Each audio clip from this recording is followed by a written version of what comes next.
On va revenir sur le 9 mai et ce que j'en pense réellement de cette date choisie par la Russie. Pas par n'importe quelle Russie, la Russie de Poutine. Parce que la Russie soviétique ne fêtait pas le 9 mai. Déjà premièrement, pour moi, dans l'esprit de Poutine, c'est une façon de rappeler, de montrer sa domination sur le monde. Pardon. Oui, je vous explique. En fait, le 8 mai avant, on fait des commémorations du 8, etc., etc., etc. Et on finit toujours, à peu près, par, à un moment donné, les commémorations du 9 mai. Voilà. Donc pour Poutine, c'est lui qui reçoit l'ensemble des chefs d'État en majesté, comme s'il était le libérateur. Tu vois? Alors je vais expliquer pourquoi je pensais que la Russie n'est pas le libérateur de l'Europe. Je rappelle que Berlin, c'est pas si loin de la frontière russe à l'époque. J'ai pas besoin de faire beaucoup de kilomètres. Berlin, quand vous regardez dans une carte où est Berlin, il n'a pas pris toute la Russie, il a pris juste Berlin. Voilà. Berlin, c'est là. Sur mon écran, voilà, on va dire que Berlin, c'est là, et là, c'est le restant de la Russie. C'est-à-dire que ça, c'est ce qui avait occupé l'ensemble des armées alliées, voilà, sur l'Allemagne. Et la Russie n'a occupé que, vous voyez, que un quart, même pas un quart. Même pas un quart de toute l'Allemagne. Donc, soyons francs. Voilà. Donc, c'est pas le libérateur, de fait. Et comme disait Zelensky, ça lui permet d'oublier que c'est plutôt les 28 pays d'Europe qui se sont auto-libérés, plus les États-Unis, plus des pays autres que Europe, Australie, Canada, etc.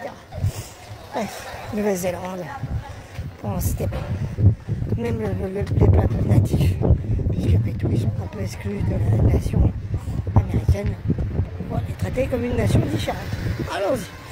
Bon, ça étant établi. Donc pour moi, ce que fait Poutine, c'est juste un acte de... C'est grâce à nous que vous respirez. Montrer que c'est grâce à nous que vous respirez. Donc si vous respirez de l'air, vous nous devez la reconnaissance de notre sacrifice. Mais tous les pays ont sacrifié. Tous les pays ont sacrifié énormément.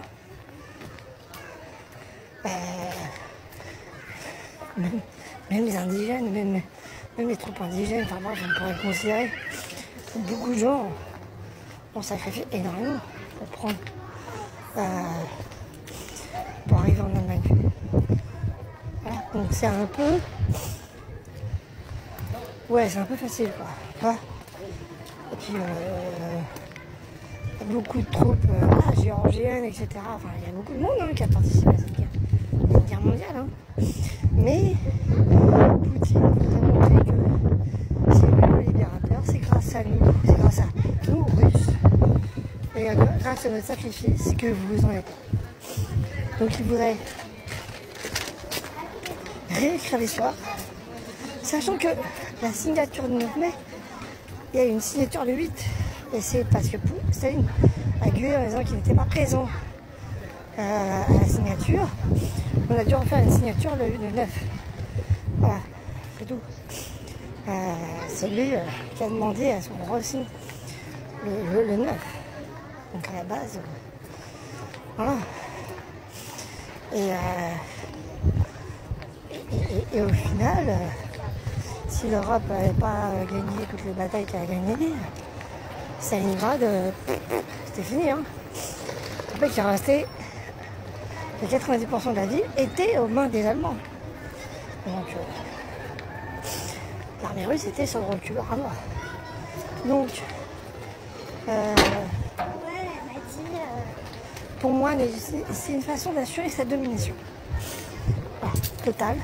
De dire, je suis votre maître, vous me devez le respect, c'est nous les plus forts, et vous, vous êtes nos vassaux.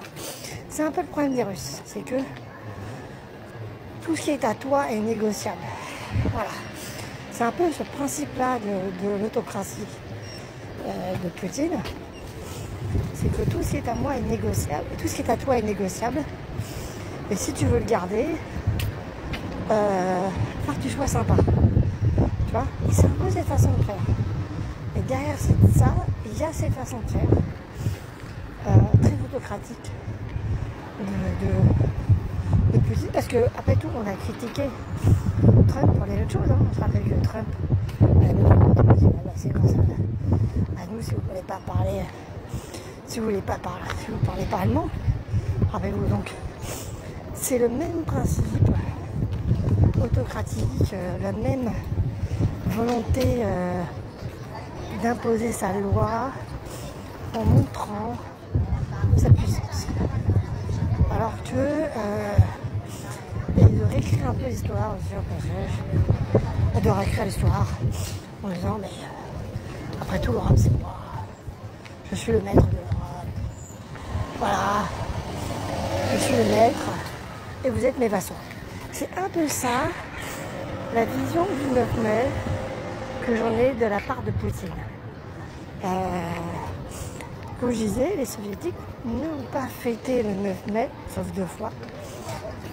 Je ne suis pas sûre que ce soit sous Brejnev, je crois que c'est Nikita Khrouchtchev, comme je l'avais dit, mais j'en suis pas sûre.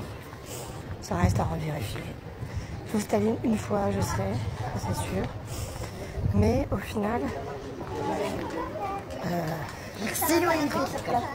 pour moi, le 9 mai vu par Poutine n'est qu'une démonstration de son impérialisme sur les républiques. Et là, au final, à part les républiques fédérées, de Russie, il n'y a pas grand monde en dehors. C'est vraiment une vassalisation. À part la Chine, les autres, c'est des républiques fédérées. Hein. Soumises, voilà, et qui doivent être là parce que elles doivent montrer leur soumission à Poutine. Au final. Voilà. Et que Poutine est là pour adouber comme un seigneur empereur. Moi je trouve qu'il y a ça, et je pense qu'il y a ça. L'université du 9 mai. Voilà, et Zelensky et d'autres, pareil, il n'y a pas que Zelensky, on peut exagérer, c'est pas la fin de du monde non plus. Mais plusieurs le disent, oui, mais il y a aussi des pays qui se sont libérés eux-mêmes, qui ont aidé à la libération de l'Europe. Hein. Je rappelle que la Russie a participé à l'invasion de la Pologne avec les armées de Tonton Adolphe. Donc à un moment donné, il ne faut pas se foutre de la gueule du monde. Quand on cache les chars allemands, les chars Tigres, à 200 km, comme j'ai déjà expliqué plusieurs fois, quand on soutient aussi longtemps l'armée de Tonton Adolphe, c'est que, à un moment donné, on est d'accord avec la thèse. Voilà, et l'antithèse, et la synthèse, et tout, et tout. Voilà. Donc il ne faut pas se moquer du monde. Poutine n'est pas là pour montrer qu'il est un libérateur. Poutine, c'est vraiment la Russie à l'ancienne qui veut montrer que, bah oui, qu'elle est là pour libérer les peuples. Mais comme le disait, et j'achève là-dessus mon propos, un auteur cubain, nous avons, lors de la prise du pays de Cuba par Fidel Castro et de la fin de l'hégémonie américaine en tant que république bananière, nous avons échangé un collier de maître par un autre collier de maître. Et moi je pense que la Russie actuellement de Poutine c'est ça, c'est un collier de maître. C'est tout. Donc avons-nous accepté ça?